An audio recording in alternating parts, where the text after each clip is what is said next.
សួស្តីអ្នកទាំងអស់គ្នាថ្ងៃនេះយើងមករៀនអំពី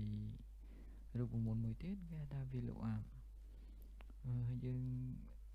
ចង់ដឹងសារៈប្រយោជន៍របស់វាហើយនិងរបៀបធ្វើរបស់វា VLOOKUP ជារូបមន្តមួយដែលគេប្រើទូទៅក្នុងកម្មវិធីឬក៏រដ្ឋបាលទូទៅដោយសារមកថាយើងមានកលំ data ទិន្នន័យមួយនេះដែលមានតារាងដូចនេះ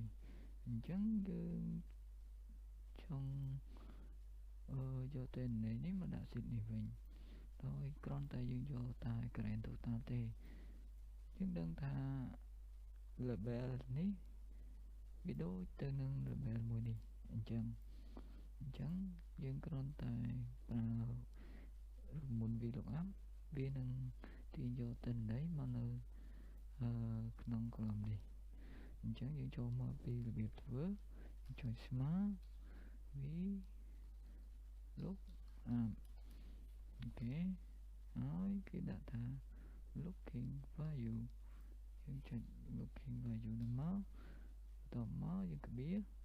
យើងនឹងឃើញ table array អញ្ចឹងមានន័យថា table ដែលយើងចង់ទាញមកអញ្ចឹង table ហ្នឹងវានៅ sheet A អញ្ចឹងយើង select វាមកដល់ត្រឹមដែលយើងចង់បានហ្នឹងមកហើយយើងចុច F4 ដើម្បី format តារាងហ្នឹងឲ្យវានៅ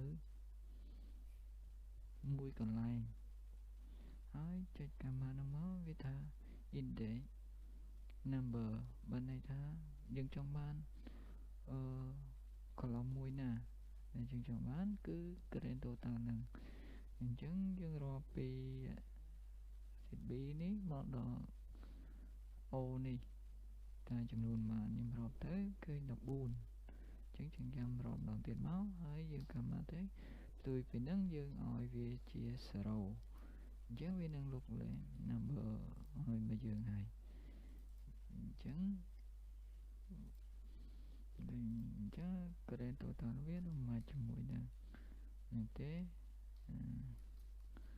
grand total នេះដើម្បី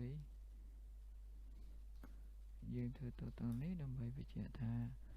វាត្រូវជាមួយនឹងតារាងនោះអត់រៀនស្រូ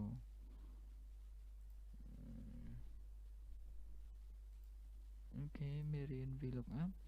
បងប្អូនមានចម្ងល់កន្លែងណាអាចសួរខ្ញុំបានអរគុណច្រើនបាយបាយ